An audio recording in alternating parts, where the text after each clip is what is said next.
Hey, what's going on, everybody? In today's video, I'm going to be talking about whether or not it is safe to play with the Ouija board. A lot of people have been dealing with depression, loneliness, sadness, heartaches, so forth and so on. And we know those rates have been increasing, especially with the recognition of mental health as it should be.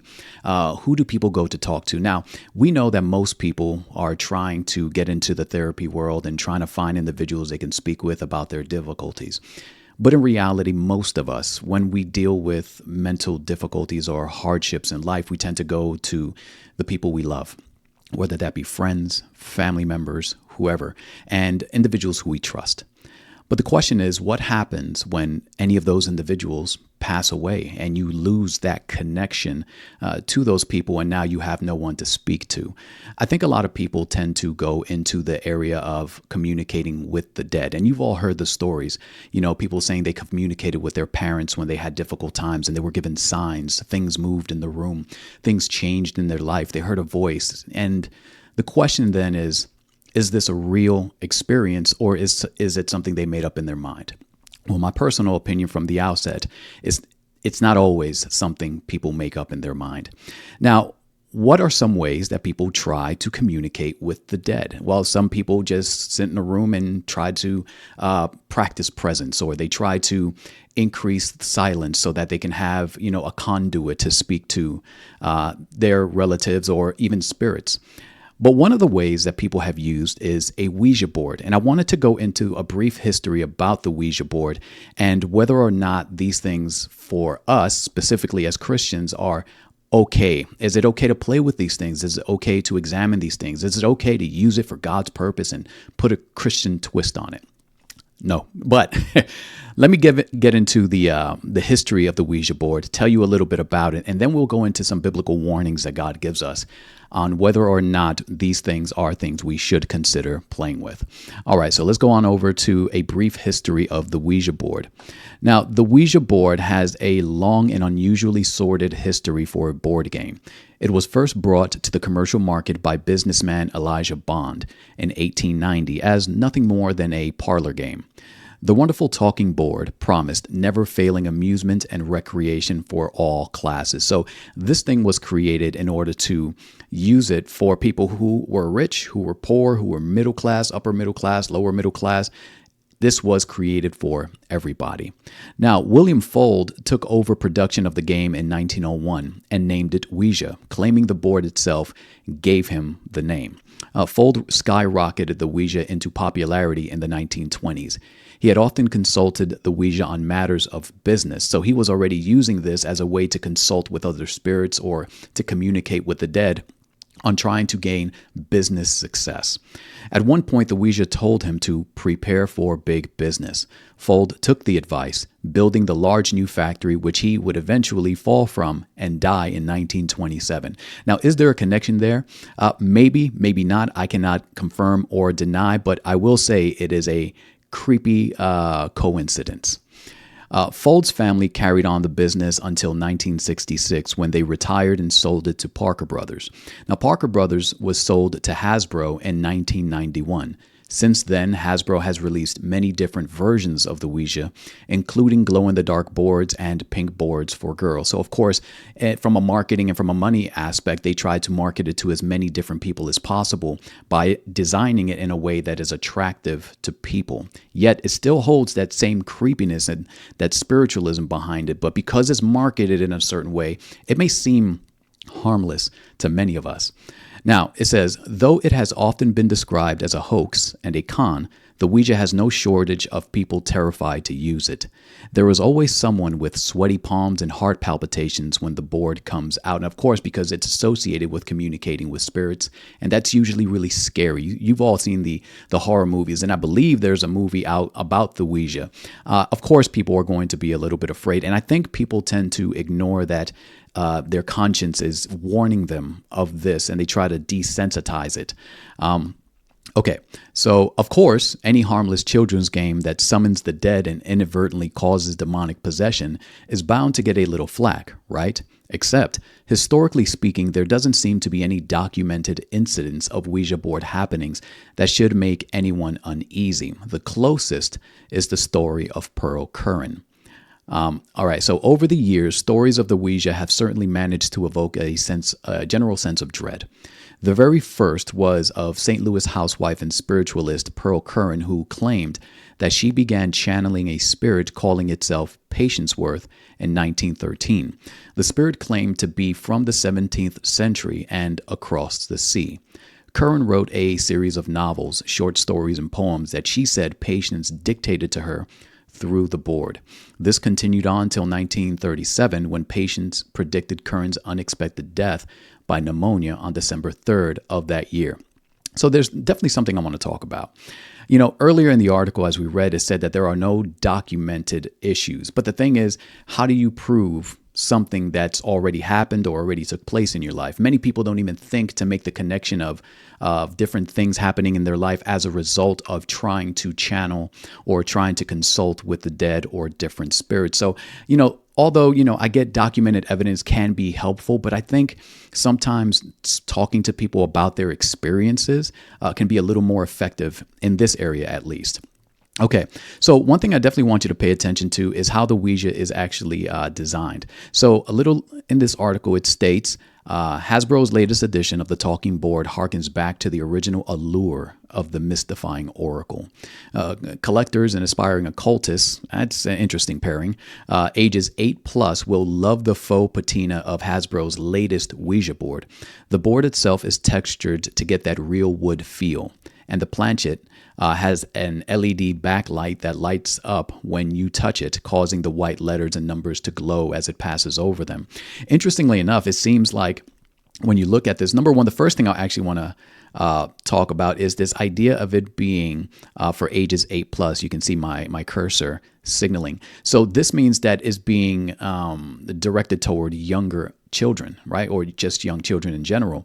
And I think the reason could be to desensitize people to this supernatural world, or even try to kind of demystify, even though it says the mystifying oracle. I think one of the sneaky ways that companies kind of introduce occultism into people's lives is by trying to make it not as serious or just a game.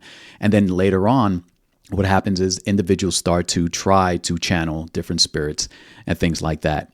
So the question then becomes, as a Christian or as a person who wants to warn people not to practice these things, what does God have to say about it? And is this just an innocent game?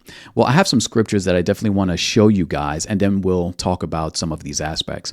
In Leviticus chapter 19 and verse 31, it says, "Do not turn to mediums or consult spiritists, or you will be defiled by them. I am the Lord your God." So, of course, we see that mediums or spiritists are individuals who are not in and of themselves an evil spirit, but they claim to be able to communicate or to harness the spirit's power.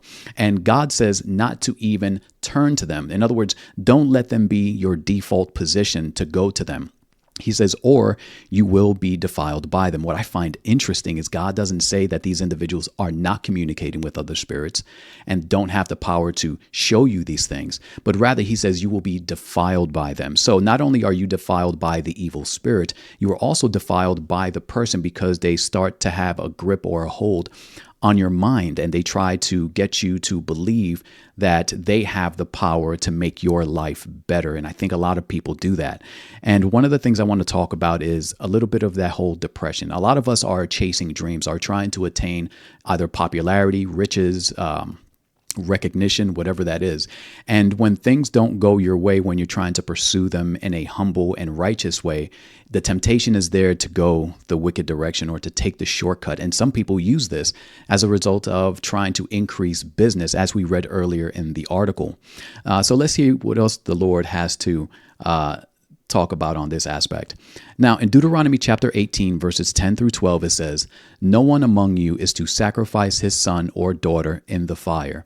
Practice divination, tell fortunes, interpret omens, practice sorcery, cast spells, consult a medium or a spiritist, or inquire of the dead." Everyone who does these acts is detestable to the Lord, and the Lord your God is driving out the nations before you because of these detestable acts. So let's take it from the top. Number one, it talks about child sacrifice, which sometimes is actually associated with the spirits. Right? Sometimes the spirits will tell you if you sacrifice something or you sacrifice this, you will then get this. Back then, during the times of the ancient Near East and biblical times, people would sacrifice their children in order to get things in their life, whether it's increasing the quality of their crops, to become rich, or any other thing they wanted in their life. One of the things that was offered was their own children. Then it says to practice divination, tell fortunes, interpret omens, practice sorcery. So if I was to kind of put this all into one category, it would be a sense of witchcraft or wizardry or something. Then it says cast spells or consult a medium or spiritist, as it mentioned earlier in the book of Leviticus. But also it says, or to inquire of the dead, right? A lot of us want to communicate out there with something supernatural. And sometimes we want to communicate with people who are no longer in this life. But by God's grace, I've never desired that.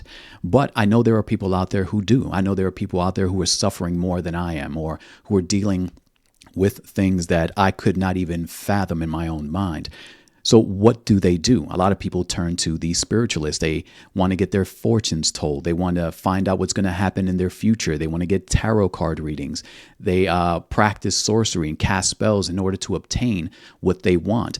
Now, the one thing I definitely want to mention, and I'll probably repeat it a few more times, is as God is not saying that these spirits do not exist, or that it's fake, or that it's not real and you don't have to worry about it. Rather, God is giving you warnings not to communicate with these things, because these things do not have your best interest at heart. Remember, they are looking to defile you.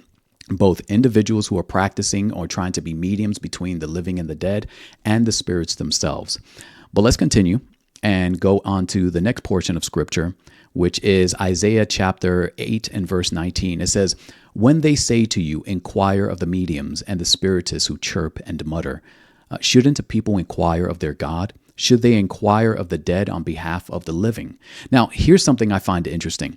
Sometimes it may not be an original thought that even happens within you. Maybe your default position isn't to go into these spiritual mediums and spiritists. Sometimes it can be a suggestion, whether it's from a close friend, whether it's from somebody who practices these things. And my honest opinion, I believe, is just Satan using this as a way to offer you a solution that's really going to defile you in the end. So even individuals who are not mediums and spiritists, who are not spirits themselves, but individuals who suggest that you go to a spiritist are trying to defile you. And then he gives you an alternate solution. He says, shouldn't a people inquire of their God? So if you want to find out what's happening in your life, ways to make it better, why don't you ask God, the God of the Bible specifically, who actually knows all things and has your best interests at heart, who is not trying to defile you, but to make you clean and righteous? Shouldn't you consult someone who cares about you 100%? Then it says, should they inquire of the dead on behalf of the living? So why are you trying to consult the dead to give you information about the living? Does it even make sense? Is that logical, right? Shouldn't you consult the living? Consult people who are alive, right? Consult friends, or go to a spiritual counselor or somebody like that. Of course, in my honest recommendation, you should counsel with somebody who believes in Jesus, because they're going to counsel with God. But the first person, wholeheartedly, and let me change this camera. The first person, your default position should always be, I need to go to God with my difficulties and problems and the things that I'm dealing with. And a lot of the time, God will help you, number one, by showing you in His Word and encouraging you in His Word, but also He will point you in the direction of people who will actually help you by praying with you, by helping you in difficult circumstances, by providing for you if you are dealing in hardship. The wisdom is to go to God first, and then God will give you the wisdom and the individuals to talk to. But if people are telling you, hey, I spoke to this spiritist, or I spoke to this tarot card reader and they really helped me, I want you to take that as a warning that this is the person I should not be speaking to. So let's go on to the next one. In Galatians chapter 5, verses 19 through 20, it states, now the works of the flesh are obvious: sexual immorality, moral impurity, promiscuity, idolatry, sorcery, hatreds, strife, jealousy, outbursts of anger, selfish ambitions, dissensions, and factions. The one I want you to pay attention to is this idea of sorcery. Now, usually when we read this list of works of the flesh, we tend to just kind of flow over that. We talk about adultery, we talk about jealousy, outbursts of anger, ambitions, factions, idolatry, but we never talk about sorcery, right? And this is one I want to take some time to kind of expound upon.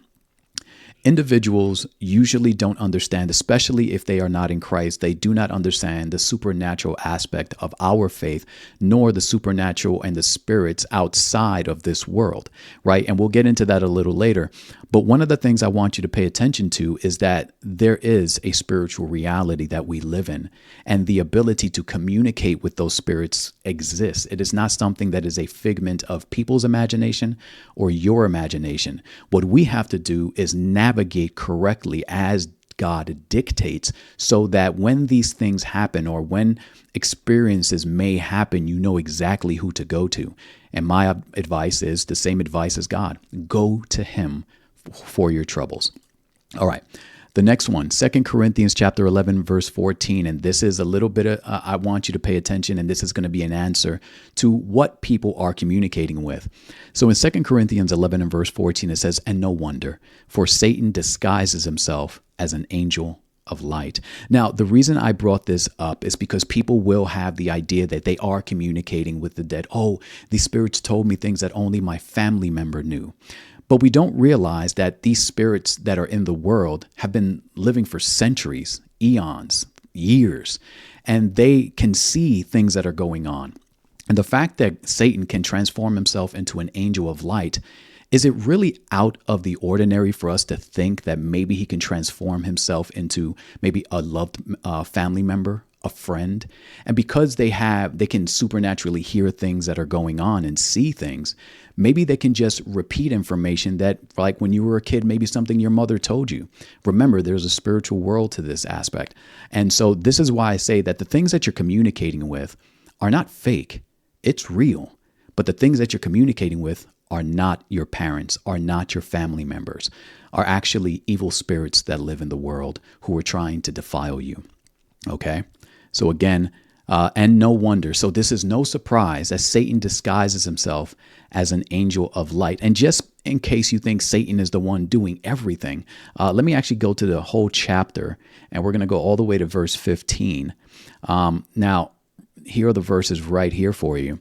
It says in verse 15, specifically, it says, "So it is no great surprise if his servants also disguise themselves as servants of righteousness." So the fact that Satan is not working alone lets you know that it is not just him. He's not omnipresent like God is, right? He requires the help of all these things. So all these other beings can also transform themselves into angels of light, or come across, and maybe this is a better way, these spirits are not going to come to you as evil most of the time. They're going to come to you as good. Hey, we're just trying to communicate with you and help you.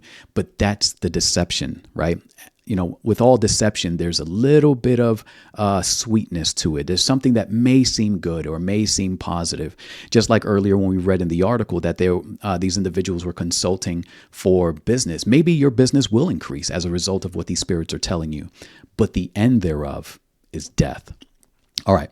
Last scripture I want to go to is in Acts chapter 19, verses 18 to 19. It says, "And many who had become believers came confessing and disclosing their practices, while many of those who had practiced magic collected their books and burned them in front of everyone. So they calculated their value and found it to be 50,000 pieces of silver." So as a result, and maybe you have tried to communicate with the dead, maybe you have these little relics and games in your house right now. What should you do with them? Well, according to the book of Acts, individuals who were believers, who became believers, and they used to practice magic, they burned it. Now, you may think, oh, well, I'm just going to throw it into the trash, right? That could be a good way to throw it away. Don't get me wrong. That's good.